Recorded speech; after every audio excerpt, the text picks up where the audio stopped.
ની પેન માટે હું એમ કહું છું કે it's basically seen more in the younger adults and elderlies because in younger adults obviously they are going for sports activities, they are going for running, jogging.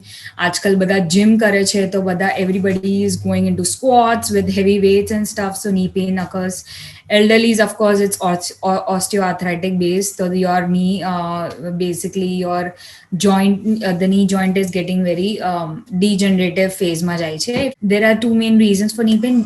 Other than that, તમારું cartilage કે ligament damage થયું હોય, so that really affects the knee over a long period of time. Basically, I would suggest કે જે knee pain જેને થતું હોય, if they are young adults, immediately approach to an orthopedic, get yourself checked કેમ કે તમને various કારણોથી knee pain થતું હોય. The other thing is, if elderlies હોય, તમને ઓબ્વિયસલી ડિજનરેટિવ ચેન્જીસ હતે કાં તો ઓસ્ટિયોઆર્થરાઇટિસ હશે, સો તમે પણ ઓર્થોપેડિકને પહેલાં અપ્રોચ કરી લો. એમ નહીં કહો કે તમે એજિંગ થાય છે તો આ બધું થશે જ. It's better to approach him because ઘણીવાર કેલ્શિયમની કમી હોય, ઘણીવાર કોઈ જોઈન્ટ એકદમ કમ્પ્રેસ થતો હોય તો તમને ની કેપ પહેરવો જોઈએ બેસિકલી ટુ સપોર્ટ યર ની. જેટલું બને એટલું નીનું રેસ્ટ નથી દેવાનું, પણ સિટિંગમાં જેટલી એક્સરસાઇઝ થઈ શકતી હોય એટલી કરવાની. બેસિકલી ચેર એક્સરસાઇઝીસ કહેવાય છે ને એલ્ડરલીઝ માટે, જેટલું નીને મોબાઈલ રાખી શકે. It's known as open chain exercises also. For example સ્કોટિંગને બધું અવોઇડ કરવું જોઈએ, અને જેટલું બની શકે એટલું તમારા નીને મોબાઈલ રાખો. આઈ ફીલ કે તમને જ્યારે દુખાવો થતો હોય અને તમને એક ઓર્થોપેડિક સજેસ્ટ કરે કે તમે આ એક્સરસાઇઝીસ ઘરે કરજો, તમે ઠીક થઈ જશો, તમને એક ઓનેસ્ટ સલાહ આપું છું કે તમે ઓર્થોપેડિકની વાત માનો, પણ એટ ધ સેમ ટાઈમ એક ફિઝિયોથેરાપી સેન્ટરમાં પણ જાઓ. એમને એમનું કામ કરવા દો, એમને એમનું ઇવેલ્યુએશન કરવા દો, તમારું મસલ ગ્રેડિંગ કરવા દો, તમારી સ્ટ્રેન્થ ચેક કરવા દો, because every person is different.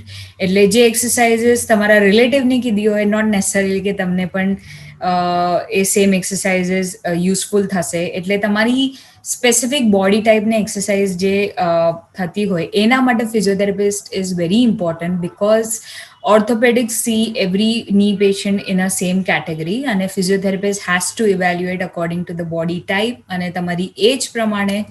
અને સ્પેસિફિકલી અગર લિગામેન્ટને ફોકસ કરવાનું છે કે પછી મસલને ફોકસ કરવાનું છે, it all depends on that. હું ઓલવેઝ સજેસ્ટ કરીશ કે તમે જે અગર ઓર્થોપેડિકને પણ એટલું ઇમ્પોર્ટન્સ આપો છો તો ફિઝિયોથેરાપિસ્ટને પણ આપો, because it will be beneficial for you in long run, because we don't want કે પેન પાછું ને પાછું આવે.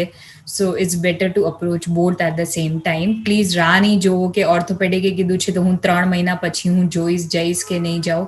Please go for it. તમે હેલ્ધી છો, તમે રોજ વોક કરો છો અને તમને જોઈએ છે કે તમને ફ્યુચરમાં ની પેન ના થાય કે બેક પેન ના થાય, there are 3 to 4 important tips. One is always go for cardio. તમે વોકિંગ કરી શકો, if possible, if time permits તમે સ્વિમિંગ જેટલું બને એટલું કરી શકો. મને એવું લાગે છે કે the water activity is always beneficial for both back and ની. બીજી વસ્તુ એ કે તમારા ડાયટ અને ન્યુટ્રિશન પર જેટલું બને એટલું ધ્યાન રાખો. તમારી B12 અને વાઇટામિન D3 ની ટેસ્ટ કરાવો. અગર એ ઓછું હોય તો definitely it will contribute to pain. પછી ફ્યુચરમાં ક્યારે પણ પેન થઈ શકે છે જોઈન્ટ્સનું, બિકોઝ બહુ લોકોમાં, આપણે ગુજરાતીઝમાં બધા વેજીટેરિયન બહુ લોકો હોય તો ઓબ્વિયસલી B12 હંમેશા ઓછું આવે. સો ઇફ નેસેસરી એ સપ્લિમેન્ટ્સ લો તમારા ઓર્થોપેડિકને કોન્ટેક્ટ કરીને. The third thing is sleep for at least 8 to 9 hours is a must. Because કે બેક પેન માટે specially the disc grows and it swells up and decreases in space when you are in sleeping position, so that અને એ more water absorb કરે when you are sleeping, because સ્ટેન્ડિંગમાં over a day's time તમને એના પર pressure આવે એટલે એ squeeze out થઈ જાય વોટર સ્પાઇનલ કોર્ડનું. સો જેટલું બની શકે 8 to 9 hours સ્લીપ લો. એન્ડ જે તમે વોકિંગ પર જઈ શકો છો, તમે બ્રિસ્ક વોકિંગ કરી શકો છો if you are healthy, if you don't have any pain, but don't go for fast running activities or lot of gymming activities. Do normal, if you can, તમે yoga seek કરી શકો છો, which is very, very healthy as well. Other than that, if you want to strengthen, તમારે એવું લાગે છે કે muscle weak છે પણ pain નથી, તો go to a physiotherapist and they will concentrate on that part as well.